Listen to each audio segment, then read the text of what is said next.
जय श्री बालाजी महाराज। बालाजी महाराज की जय। तो आज आप लोगों के लिए एक अलग स्टोरी लेके आया हूँ।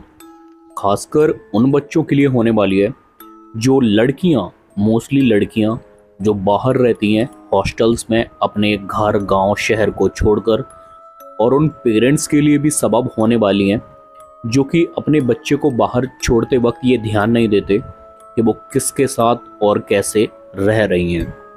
ये कहानी में जो हुआ है वो किसी भी बच्चे के साथ हो सकता है, तो सतर्क रहें। उसके लिए चलिए कहानी स्टार्ट कर लेते हैं। तो कहानी कुछ स्टार्ट होती है दिल्ली से। यहाँ पर एक लड़की है जिसका नाम माला दीक्षित है। ये लड़की लखनऊ में रहती है। रिसेंटली अभी इसने 12th पास किया है और 12th में अच्छे मार्क्स लाए हैं, 97%। तो इसका दिल्ली यूनिवर्सिटी के हंसराज कॉलेज में एडमिशन हो गया है, नॉर्थ कैंपस में जो पढ़ता है।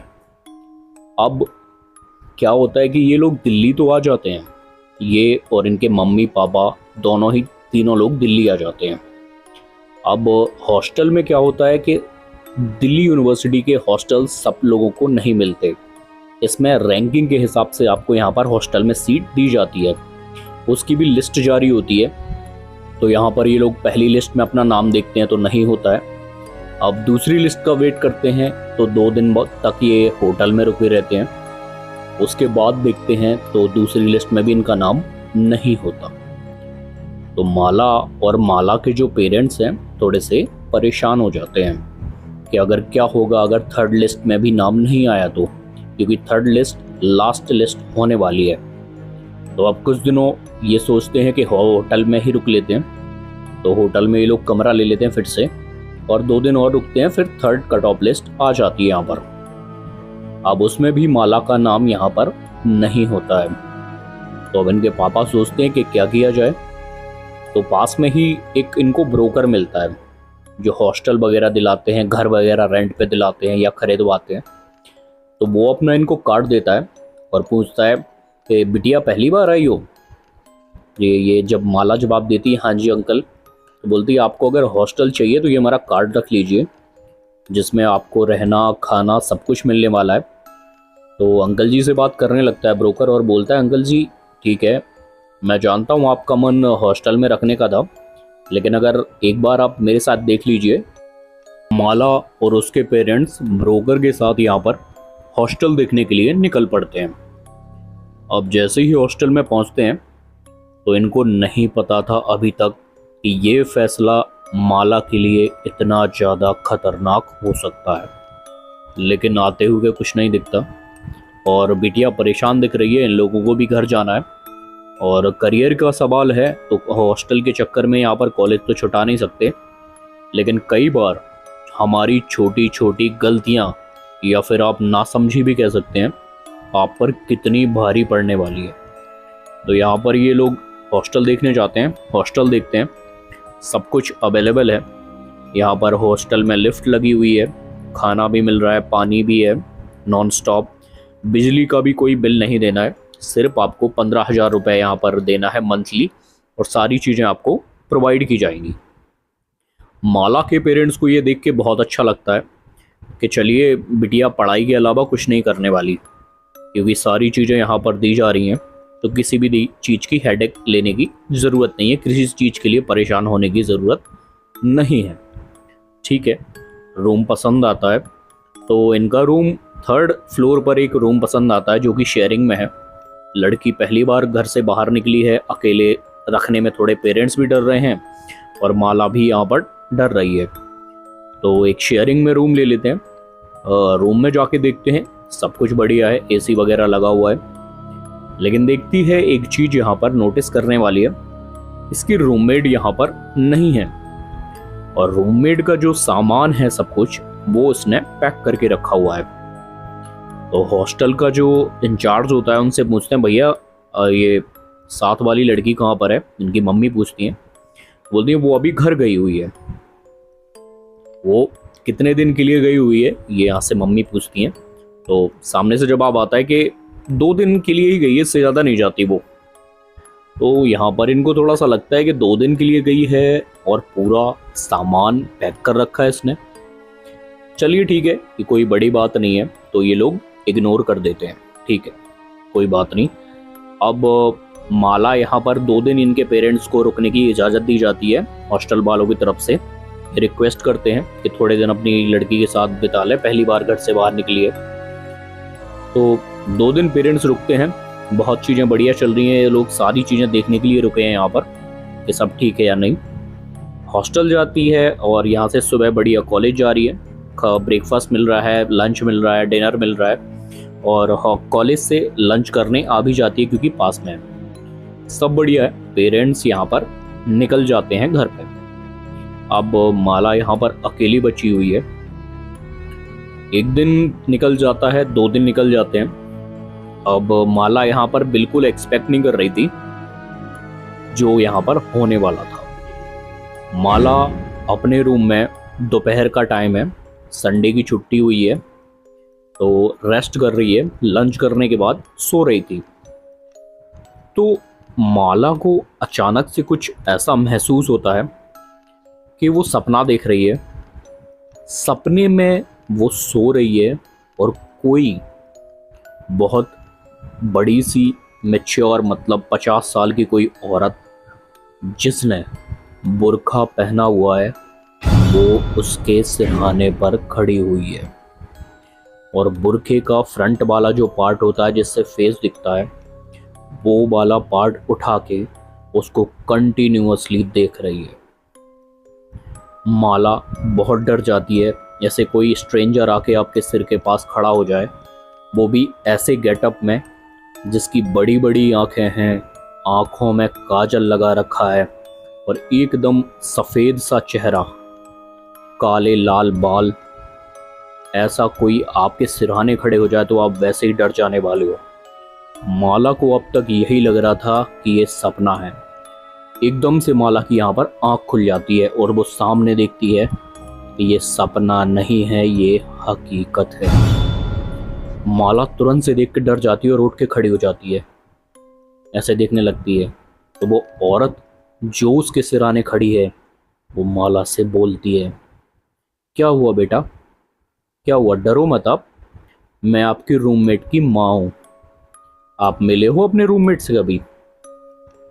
तो ये कुछ नहीं बोलती।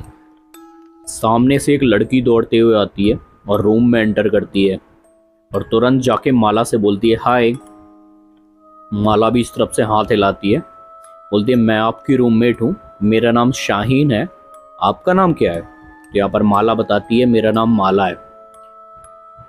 एक चीज यहाँ पर देखने वाली है कि माला यहाँ पर शाहीन से बात कर रही है जो उसकी रूममेट है, और साइड में देखती है तो उसकी माँ जो है ना, वो कंटिन्यूअसली एकदम बराबर माला को घूरे जा रही है। और यहाँ पर जैसे ही माला की नज़र उस पर पड़ती है तो अपनी नज़र हटा के शाहीन से बोलती है उसकी माँ कि देख ले, तू तो बोल रही थी कि पता नहीं कौन सी लड़की होगी, कैसी लड़की होगी, देख कितनी सुंदर रूममेट है तेरी, कितनी अच्छी लग रही है देखने में, बेटा आप बहुत सुंदर हो, ऐसे करके माला को बोलती है। शाहीन यहाँ पर माला से पूछती है कहाँ से हो वैसे आप? तो माला यहाँ पर जवाब देती है कि मैं तो लखनऊ से हूँ, आप कहाँ से हो? तो शाहीन यहाँ पर आंसर करती है कि मैं तो दिल्ली से ही हूँ, सीलमपुर में रहती हूँ, लेकिन अप डाउन करने में बहुत ज़्यादा दिक्कत होती थी कॉलेज से, तो इसीलिए यहाँ रह रही हूँ, नहीं तो मेरा घर तो दिल्ली में ही है। ये यहाँ पर माला कहती है ठीक है। अब कुछ देर होती है, थोड़ी देर इनकी माँ बैठती है और माला को पूरे टाइम यहाँ पर घूरे जा रही है किसी न किसी बहाने से, और ऊपर से नीचे तक पूरा घूर रही है। कुछ टाइम होता है, 1-2 घंटे होते हैं, यहाँ पर माला रूम से निकल के बाहर चली जाती है क्योंकि स्नैक्स का टाइम हो गया है, शाम के टाइम। तो आके देखती है कि उसकी माँ यहाँ पर रूम से चली गई है। माला यहाँ पर शाहीन से पूछती है आंटी चली गई क्या? शाहीन बोलती है हाँ वो चली गई मेरी माँ, और वो तो हर हफ्ते आती रहती हैं, उनकी कोई दिक्कत नहीं है। ठीक है। अब धीरे धीरे इनका टाइम भी सेम है कॉलेज का कि 9 बजे सुबह जाना है, और दोनों शाम में वापस आ जाती हैं। माला यहाँ पर लंच करने भी आती है दोपहर में, और शाहीन सीधा शाम में ही आती है। तो धीरे धीरे कुछ दिन बीतते हैं, थोड़ी दोस्ती हो जाती है, दोनों साथ में कॉलेज निकल रही हैं। शाम में दोनों मिलती हैं तो फिर थोड़ा घूम फिर आती हैं, बाहर कुछ खा पी लेते हैं ये लोग छोटा मोटा। तो ठीक ठाक दोस्ती यहाँ पर दोनों की हो चुकी है, क्योंकि हॉस्टल में और कोई इनका दोस्त नहीं है, और जो भी माला के जो क्लासमेट हैं वो मोस्टली यहाँ पर कहीं और रहते हैं। कोई भी इसका म्यूचुअल दोस्त यहाँ पर अभी तक नहीं है। ठीक है, अब माला को इन सब चीज़ों का पता नहीं था जो उसके साथ आगे होने वाली थी। एक दिन क्या होता है, माला यहाँ पर बाहर बैठी हुई है रूम में, और शाहीन बाथरूम में नहा रही है। तो नहाते नहाते यहाँ पर माला को वॉशरूम यूज़ करना है। काफ़ी टाइम हो गया यहाँ पर शाहीन को नहाते नहाते, तो आधा घंटा तक हो जाता है। तो यहाँ पर माला जाके नॉक कर देती है कि शाहीन कब तक नहाएगी यार, 2 मिनट मुझे दे दे, फिर नहाना अपना कंटिन्यू करके रहना, कोई दिक्कत नहीं है। सामने से कोई जवाब नहीं आता। माला अपना जाके फिर से बेड पर बैठ जाती है, अपना पढ़ाई करने लगती है। ठीक है, 30 मिनट से पानी की आवाज़ कंटिन्यूसली यहाँ पर आ रही है, पानी गिरने की, शावर से जो आवाज़ आती है वैसे। अब क्या हुआ, 45 मिनट बीत जाते हैं। आधा घंटा तक तो ठीक था, 45 मिनट होने वाले हैं। अब इनको भी वॉशरूम जाना है माला को यहाँ पर। तो ये माला फिर से उठती है और इस बार गेट पर जोर से नॉक करती है 2-3 बार। खोलो यार, काफ़ी टाइम हो गया यार, मेरे को भी वॉशरूम जाना है। नहा रही है, पता नहीं क्या कर रही है इतने देर से। एक बार कुछ आवाज़ नहीं आती, दोबारा फिर से ये गेट पीटती है जोर से कि खोल यार शाहीन, अब मेरे से रुका नहीं जा रहा। तो सामने से माला की जगह एक ऐसी आवाज़ आती है जिससे इसका चेहरा सफ़ेद पड़ जाता है और पैर ठंडे पड़ जाते हैं। दोबारा नॉक करने पर सामने से आवाज़ आती है, रे मांझा कि आज ही मरेगी। और ये आवाज़ किसी आदमी की थी। माला यहाँ पर पूरा फेस उसका सफ़ेद हो जाता है, माथे पर जबरदस्त पसीना आ गया है। माला समझ नहीं पा रही है कि ये उसके साथ अभी अभी क्या हुआ है। माला उल्टे पैर पीछे की तरफ जाने लगती है, अपने बेड की तरफ, और अपने बेड पर बैठ जाती है और सोचने लगती है ये क्या हुआ मेरे साथ, ये सच था या मेरा वहम। माला बैठी रहती है। 10 मिनट बाद गेट के खुलने की आवाज़ आती है। गेट खुलता है, शाहीन यहाँ से बाहर निकलती है जिसके पैर गीले हैं और माला की तरफ बढ़ने लगती है। माला को इतना डर लग रहा है मानो माला के सामने खुद यहाँ पर भूत चल के आ रहा हूँ। माला ने अपने हाथों में चद्दर को जोर से पकड़ रखा है जो कि बेडशीट बिछी हुई है, और सामने की तरफ देख रही है शाहीन की तरफ, मानो कि सामने वाला उसको आके खा जाएगा। शाहीन उसके सामने आती है और बोलती है, क्या हुआ तुझे, ऐसे क्यों तेरा सफ़ेद हो रखा है चेहरा, भूत देख लिया क्या, इतनी ज़्यादा डर लगता है तुझे, क्या हो गया। शाहीन यहाँ पर इस पर हंसकर मुड़ जाती है। मुड़ते मुड़ते माला यहाँ पर क्या देखती है कि शाहीन की पीठ पर बहुत सारे दाग हैं, जैसे किसी ने उसको बहुत गंदे तरीके से नोचा हो। लेकिन इस बात को इग्नोर कर देती है क्योंकि बहुत प्राइवेट बात है और किसी से ऐसा पूछना थोड़ा सा ऑकवर्ड हो जाता है, थोड़ा सा अलग हो जाता है। शाहीन यहाँ पर कपड़े चेंज करते करते बोलती है कि शायद तुझे घर की याद आ रही है, इसीलिए तेरे दिमाग में ऐसी उल्टी पुल्टी बातें आ रही हैं। वैसे भी काफ़ी दिन हो गए, घर कब जाने वाली है तू, दीपावली की छुट्टियां आ रही हैं, देख ले जाएगी तो माला को भी ऐसा ही लगता है क्योंकि इतना दूर का कोई नहीं सोचता कि कोई ऐसा भी उसके साथ कर सकता है। माला इस चीज़ को जो बाथरूम में हुई है इसको इग्नोर कर देती है और यहाँ पर सोचने लगती है कि मैं घर जाऊँ। मम्मी पापा को कॉल लगाती है, बात करती है और अपनी टिकट बुक करा लेती है। दीपावली का टाइम आने वाला है तो घर चली जाती है। घर में खूब अच्छे से रहती है, खूब मज़े करती है, मम्मी से मिलती है, पापा से मिलती है, कज़न्स वगैरह आते हैं। बहुत अच्छे से इसके 5-6 दिन यहाँ पर बीतते हैं। अब क्या होता है, छुट्टियाँ ख़त्म हो गई। छुट्टियाँ यहाँ पर ख़त्म हो गई हैं तो वापस जाने का टाइम आ गया है। माला यहाँ पर ट्रेन में बैठती है, अपने घर वालों को बाय करती है और निकल जाती है दिल्ली के लिए। लखनऊ से दिल्ली ज़्यादा दूर तो नहीं, 6-7 घंटे ही लगते हैं। तो आराम से ओवरनाइट की जर्नी होती है, मतलब रात रात की जो जर्नी होती है, सुबह दिल्ली पहुंच जाती है। दिल्ली पहुंचते ही अपने रूम पे पहुंचती है ये। तो वहाँ क्या देखती है, अब जो हॉस्टल के जो गेट होते हैं, रूम्स के गेट, वो थोड़ी से ऐसी लोकल बनाए जाते हैं, बहुत ज़्यादा फैंसी या बहुत अच्छे नहीं बनाए जाते। तो उनमें क्या है, नीचे भी गैप है और साइड से भी अच्छा खासा गैप है। वैसे गर्ल्स हॉस्टल है तो देखने का कोई चांस नहीं है, तो कोई इतनी ज़्यादा सोचता भी नहीं है। माला अपने रूम की तरफ जाती है तो उसको एक आहट लगती है कि रूम में 2-3 लोग बैठे हुए हैं। तो माला के कदम यहाँ पर रुक जाते हैं। वो 2 मिनट के लिए अपने बैग रख के खड़ी हो जाती है।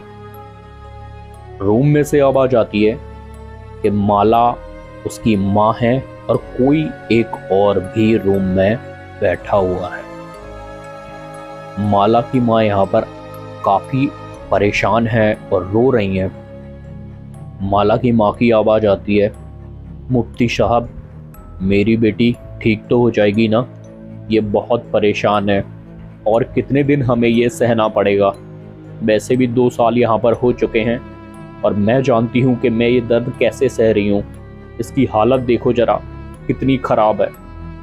तो सामने वाले आदमी का यहाँ पर रिप्लाई आता है कि हो जाएगी, क्यों नहीं होगी, जब हम आपके साथ खड़े हैं। लेकिन आपको कुछ ना कुछ जो आपको बदले में देने के लिए बोला गया है वो आपको यहाँ पर देना पड़ेगा। अगर वो आप दे देती हैं तो ये मेरी गारंटी रहेगी कि ये बच्ची आपकी ठीक हो जाने वाली है। इतने में माला इतना ज़्यादा नहीं सोचती, उसको लगता है कोई दिक्कत, कोई बीमारी होगी इसको। गेट पर नॉक कर देती है। नॉक करते ही उसकी माँ अंदर से बोलती है, कौन है? माला बोलती है, आंटी मैं हूँ माला, खोलिए गेट। शाहीन की माँ गेट यहाँ पर खोल देती है। माला अंदर आती है हंसते खेलते यहाँ पर, क्योंकि वो घर से आई है, बहुत एक्साइटेड है यहाँ पर शाहीन को मिलने के लिए, क्योंकि उसके पास बहुत सारी बातें हैं बताने के लिए घर की। तो यहाँ पर सब हंसी खुशी उससे मिलते हैं। लेकिन वो देखती है यहाँ पर एक आदमी है 50-60 साल का, लाल कलर की उसने दाढ़ी कर रखी है और आंखों में भर के सुरमा लगाया हुआ है, और वो माला को ऊपर से नीचे तक 2-3 बार यहाँ पर देखता है। उसके बाद यहाँ पर शाहीन की माँ की तरफ देखता है और बोलता है, जल्दी काम हो जाएगा आपका।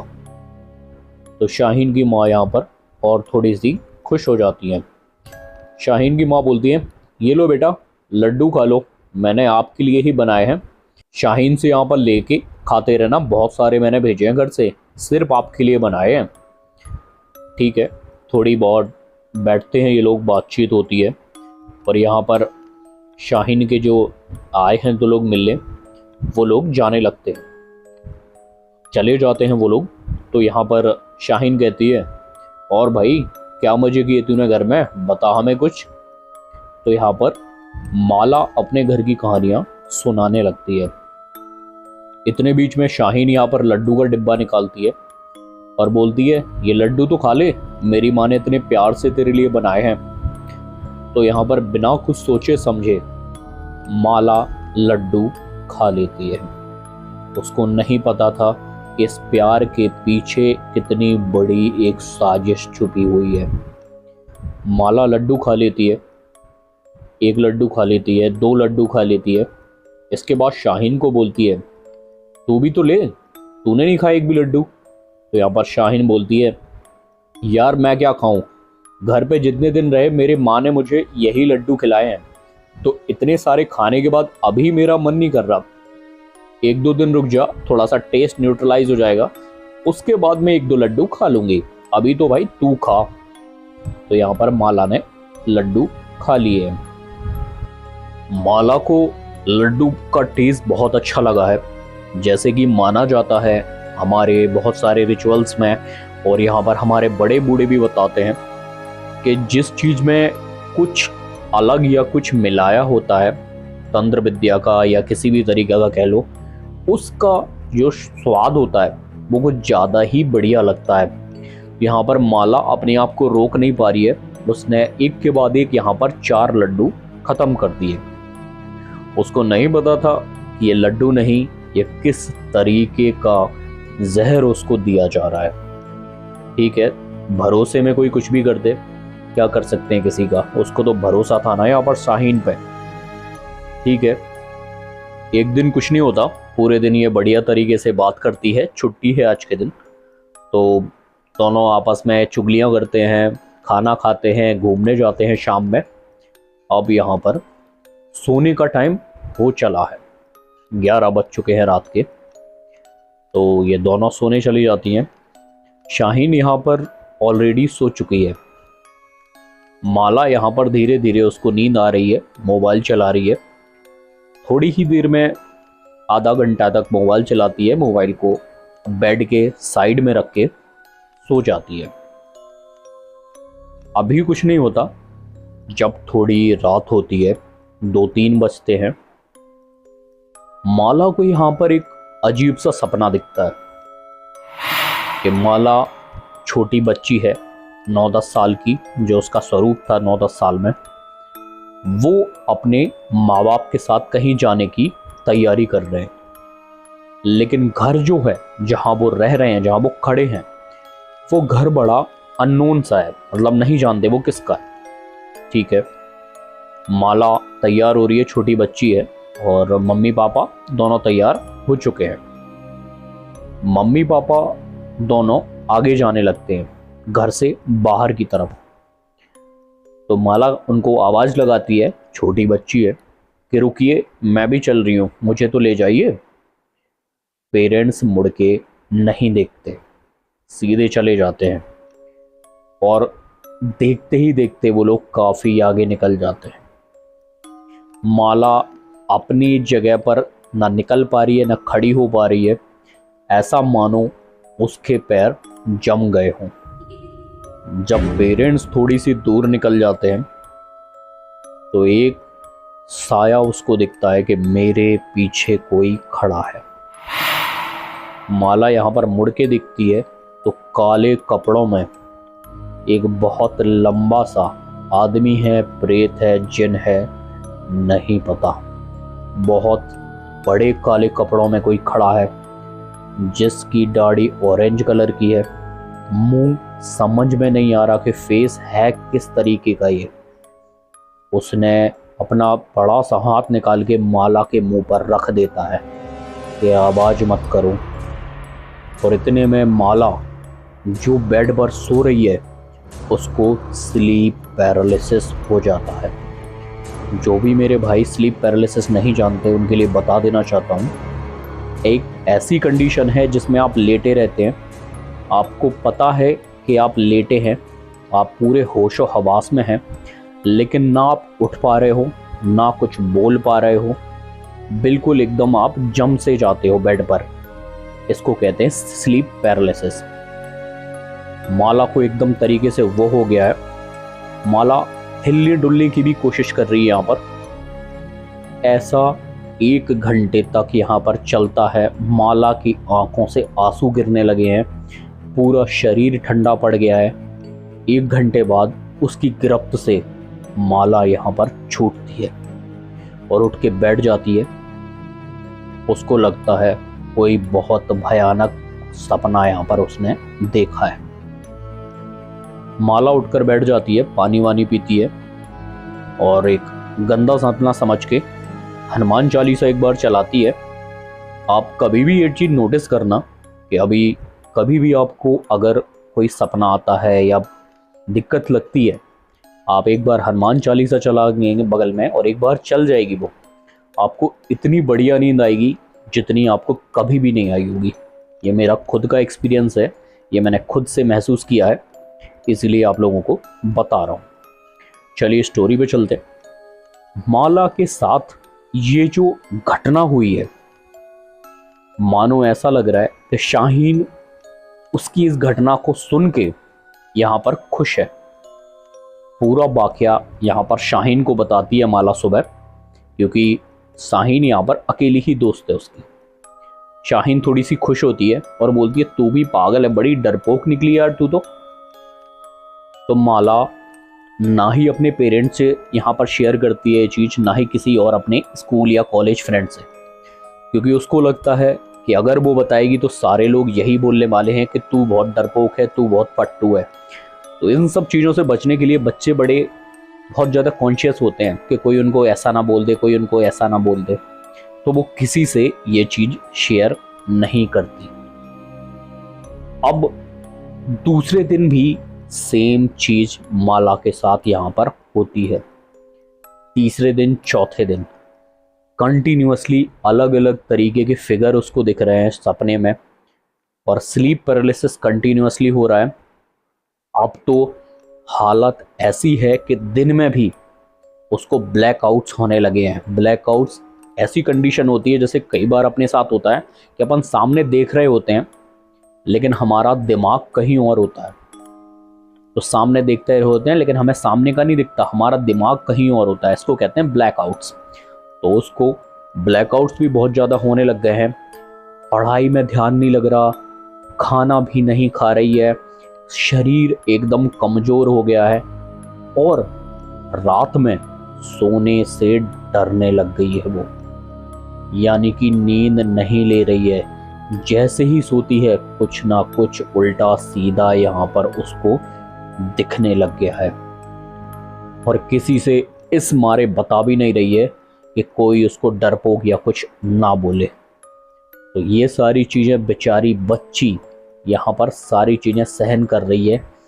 अभी जस्ट 12th पास हुई है, 17-18 साल की ही उसकी एज है, और ये सब उसके साथ हो रहा है।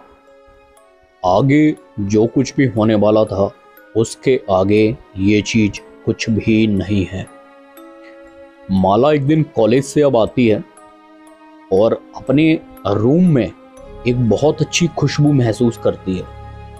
आपने सुना होगा कि जिन भी लोगों को ये सारी भूत बाधा या फिर कोई नेगेटिव चीज़ उनके पास अगर उनके ऊपर होती है तो उन सब लोगों को दुर्गंध आती है, लेकिन माला के साथ उल्टा हो रहा था। माला को यहाँ बहुत अच्छी खुशबू आ रही है। कोई बात नहीं, माला इस चीज़ को इग्नोर करती है कि चलो किसी ने परफ्यूम लगाया होगा, शाहीन ने यहाँ पर। माला अपनी कबर्ड की तरफ बढ़ती है तो कबर्ड में से बहुत अच्छी खुशबू आ रही है। कपड़ों की तरफ सूंघती है तो वहां से पता लगता है कि खुशबू यहाँ से आ रही है। माला कपड़ों को उलट पलट करती है लेकिन वहां कुछ नहीं दिखता, और शाहीन इतने में रूम में एंटर करती है, गई हुई थी खाना खाने। तो माला यहाँ पर शाहीन से पूछती है कि यार तेरे को कुछ खुशबू आ रही है, कितनी बढ़िया खुशबू आ रही है यहाँ से। शाहीन कहती है नहीं तो मुझे तो कोई खुशबू नहीं आ रही, तुझे आ रही है क्या? माला कहती है हाँ यार बहुत ज़्यादा स्ट्रांग आ रही है मेरे को। तो यहाँ पर शाहीन थोड़ा सा घबरा सी जाती है और बोलती है अरे हाँ, अरे मैंने इन पुराने कपड़ों पे लगाया था तो उनकी खुशबू आ रही होगी, आज मैंने वो निकाले हैं ना तो उन कपड़ों में से खुशबू आ रही होगी, इसीलिए तुझे महक रहा है। ठीक है, ये चीज़ सुनने में बड़ी छोटी लग रही है लेकिन इसका इम्पैक्ट बहुत बड़ा है। कोई बात नहीं, अब शाम का टाइम हो जाता है तो स्नैक्स का टाइम होता है। माला यहाँ पर खड़ी होती है और बोलती है चलो यार चाय पी के आते हैं, ऊपर चाय और पकौड़े बने हुए हैं तो स्नैक्स में खा के आते हैं। शाहीन बोलती है कि नहीं यार मैं थोड़ा रुक के जाऊंगी, ऐसा करो तुम होके आओ, तब तक मैं आती हूँ, तो पहुँचो मैं आती हूँ। माला रूम से चली जाती है, चाय बाय पी लेती है पीछे मुड़ के देखती है, शाहीन यहाँ पर नहीं आई है। काफ़ी टाइम बीत जाता है, 15-20 मिनट, क्योंकि स्नैक्स का ब्रेक ही आधे घंटे का होता है, तो 15 मिनट निकल चुके हैं ऑलरेडी। अब माला इंतजार करते करते यहाँ पर नीचे उतर आती है, अपने रूम की तरफ जाती है। यहाँ पर शाहीन से गलती हुई है कि उसने गेट खुला छोड़ दिया है। गेट खुला है, माला यहाँ पर कुछ महसूस करती है, कुछ अजीब सा महसूस करती है, या फिर माला के भगवान के प्रति श्रद्धा कह लो, या फिर उनके माँ बाप के अच्छे कर्म कह लो। माला गेट की तरफ बढ़ती है और देखती है कि शाहीन कमरे के कोने में खड़ी हुई है, अपना सिर दीवार से लगा के, और बोलती है, पता नहीं किससे बात कर रही है, वहां कोई भी नहीं है, और बोलती है, तुझे दे तो दिया उसको, अब तू मुझे क्यों परेशान कर रहा है? एक जान खा के तेरा मन नहीं भरा क्या, जो मेरे ऊपर भी हावी हो रहा है? एक दी है ना, उसी को जाके खा, मेरे पास आने की जरूरत नहीं है। और मैंने सारा काम तेरा कर दिया है, जैसे तूने मुझे बोला था। उसके कपड़ों में मैंने इत्र लगा दिया है, अब तेरा काम आसान है। इतना सुनकर माला के पैरों के नीचे से जमीन खिसक जाती है कि मैंने जिस पर इतना भरोसा किया, उसने मेरे साथ ऐसा किया। माला की आंखों से कंटिन्यूअसली आंसू गिरने लगे कि ये क्या हुआ मेरे साथ, मेरे अच्छाई का, मेरी दोस्ती का किसी ने इतना गलत फायदा उठाया। माला दबे पैर पीछे की तरफ जाती है और दोबारा से मैस में चली जाती है जहां पर स्नैक्स मिल रहे थे। जाके वहां बैठ जाती है। इसका पूरा दिमाग खराब हो चुका है, इसको नहीं समझ में आ रहा कि क्या करना है क्या नहीं। यहाँ पर देखती है कि शाहीन आ रही है ऊपर। शाहीन आती है, इसके पास जाके बैठती है और पूछती है, क्या हुआ, तूने नहीं खाए स्नैक्स? तो माला जवाब देती है, मैंने खा लिए, तू भी खा ले, मैं नीचे जाती हूँ, तू आ जाना अब अपने से। माला दौड़ के नीचे जाती है और अपना सामान पैक करने लगती है, लेकिन जल्दी जल्दी में इसको ये पता नहीं रहता या ध्यान नहीं रहता कि इसमें इत्र वाले कपड़े भी इसने पैक कर लिए हैं। हालांकि 2 बैग्स हैं, एक में इसके इत्र वाले कपड़े यानी कि धुले हुए कपड़े थे, और एक में कुछ पुराने कपड़े थे। माला जल्दी जल्दी यहाँ पर बैग लगाती है शाहीन के आने से पहले। इसको शाहीन पर अब 1% भरोसा नहीं रह गया है कि पता नहीं ये आके कुछ और ना कर दे, तो जल्दी जल्दी बैग लगाती है, बिना टिकट बुक किए यहाँ पर हॉस्टल से बाहर निकल जाती है। सारी बातें हॉस्टल से निकलने के बाद अपने पापा को बताती है। पापा तुरंत से यहाँ पर किसी रिलेटिव को बोलते हैं जो ऑलरेडी दिल्ली में रह रहा है, तो वो रिलेटिव कार लेके तुरंत से आते हैं और माला को पिक करके यहाँ पर लखनऊ ड्रॉप करने ले जाते हैं। लखनऊ पहुँचते ही माला अपनी माँ से चिपक के बहुत ज़्यादा रोने लगती है। माँ का बिल्कुल भरोसा उठ गया है दिल्ली के लोगों से, या फिर अपनी लड़की को बाहर भेजने का उनका बिल्कुल मन नहीं है, लेकिन अभी जो उनके साथ दिक्कत है उसको तो ठीक करना ही पड़ेगा। माला से सारी बातें सुनने के बाद उनकी माँ यहाँ पर माला से पूछती हैं कि अपने इत्र वाले कपड़े बता, जिसमें से खुशबू आ रही थी वो सारे कपड़े बाहर निकाल। तो माला एक एक करके सारे कपड़े बाहर निकाल देती है। उनकी माँ ना कुछ सोचती है ना समझती है, सारे कपड़ों में यहाँ पर पेट्रोल डाल के आग लगा देती है। वो कपड़े तो थोड़े से थे, 4-5 जोड़ी, लेकिन उनकी जो जलने की आग की लपटें हैं वो यहाँ पर उनकी सीलिंग तक पहुँच रही हैं, यानी कि लेंटर तक पहुँच रही हैं। कुछ बहुत ही ज़्यादा अनहोनी यहाँ पर माला के साथ होते होते रह गई। सारी चीज़ें होती हैं, आस पड़ोस के लोगों को दिखाते हैं, पुजारी पंडित जी को बुलाते हैं, सारी चीज़ें दिखवाते हैं। तो पंडित जी के हाथ भी यहाँ पर माला को देखने के बाद कांपने लगते हैं और पंडित जी सीधा बोलते हैं कि जितने जल्दी हो सके इस लड़की को मेहंदीपुर बालाजी ले जाइए, नहीं तो इसका बचना मुश्किल है।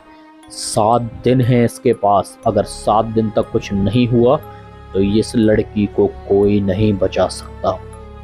इसके पापा कुछ नहीं देखते, तुरंत से कार उठाते हैं, जैसे कपड़ों में वो होते हैं और जैसे कपड़ों में माला होती है, तीनों चारों लोग इसके कुछ जानने वाले भी बैठते हैं और तुरंत से लड़की को यहाँ पर बालाजी तुरंत से ले जाते हैं। बालाजी यहाँ पर सबकी सुनते हैं। बालाजी के सामने भूखों की क्या ही औकात, चाहे वो जिन हो, प्रेत हो, कोई भी हो, बालाजी से भिड़ने की औकात किसी में नहीं है। तो यहाँ पर बालाजी ले जाते हैं, बालाजी में प्रसाद खिलाते हैं, दर्शन करवाते हैं। तो माला यहाँ पर कई बार बेहोश होती है। इनके पापा डिसाइड करते हैं कि ये मेहंदीपुर बालाजी 5 दिन रुकने वाले हैं और 5 के 5 दिन डेली प्रसाद लेते हैं, डेली दर्शन करवाते हैं सुबह शाम।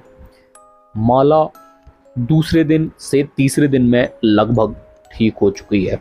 अब इसको कोई सपने नहीं आ रहे, हालांकि नींद ज़्यादा आ रही है। तो जब किसी के ऊपर बाधा होती है उसको नींद यहाँ पर ज़्यादा आती है। माला 5वें दिन तक बिल्कुल ठीक हो चुकी है। ये लोग वापस अपने घर आ जाते हैं।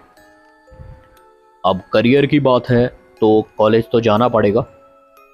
दोबारा से माँ बाप दिल्ली जाते हैं, रिलेटिव को बोल के सारा सामान हॉस्टल से निकलवा लेते हैं, पेमेंट कर देते हैं। अब पेरेंट्स माला को बहुत सोच समझकर बाहर भेज रहे हैं। माला को सिंगल रूम दिलाया है दूसरे हॉस्टल में और अकेले वो रह रही है। सारी चीज़ें जांच परख ली हैं इन लोगों ने, तो कोई दिक्कत नहीं है। अब एक दिन क्या होता है, माला बाहर जा रही है, घूम रही है, मतलब कॉलेज के तरफ जा रही है। एक पुराने हॉस्टल से उसको दोस्त मिलती है। वो बोलती, हाय माला, कहाँ घूम रही हो? माला बोलती है, हाय तुम कहाँ यहाँ? वो बोलती है कि मैं तो कॉलेज से आ रही हूँ। बोले, अच्छा तूने हॉस्टल क्यों छोड़ दिया बिना किसी को बताए? तुझे पता है हॉस्टल में क्या हुआ? माला बोलती है, क्या हुआ? बोले, तेरी रूममेट के साथ क्या हुआ तुझे पता ही नहीं है क्या? माला बोलती है, मुझे क्या पता, मेरा उससे कोई लेना देना नहीं है। वो यहाँ पर बताती है कि शाहीन यहाँ पर 1 महीने पहले मर चुकी है। इतना सुन के माला रोने लगती है। आगे वो लड़की बताती है कि जब शाहीन मरी उसके पूरे शरीर पर नाखूनों के बड़े बड़े निशान थे। सब लोग बोल रहे हैं कि शाहीन पागल हो गई थी, खुद अपने आप को नोच लिया उसने, लेकिन ऐसा कुछ भी नहीं था। माला को सारी सच्चाई पता थी कि ये शाहीन ने नहीं, किसी और ने ही किया है। शाहीन यहाँ पर मर चुकी है। अब आपको भी पता है कि उसकी डेथ क्यों हुई है, क्योंकि जो शाहीन ने जाल माला के लिए बिछाया था, उसी जाल में वो खुद फंसकर मर चुकी है। इसीलिए कहते हैं, कहीं जाने कहीं रहने और अपने छोटे बच्चों को छोड़ने से पहले सारी चीज़ों की जानकारी लेना, सारे चीज़ पता करना बहुत ज़रूरी होता है। तो बने रहिए हमारे चैनल पे। मैं जानता हूँ आप लोगों ने लाइक सब्सक्राइब कर दिया होगा। ऐसी स्टोरी आपको डेली सुनाता रहूँगा और ऐसी इंटरेस्टिंग स्टोरी आप लोग भेजते रहिए। तो चलिए, जाने का वक्त हो चला है। मिलते हैं अगली वीडियो में, तब तक के लिए जय बालाजी महाराज।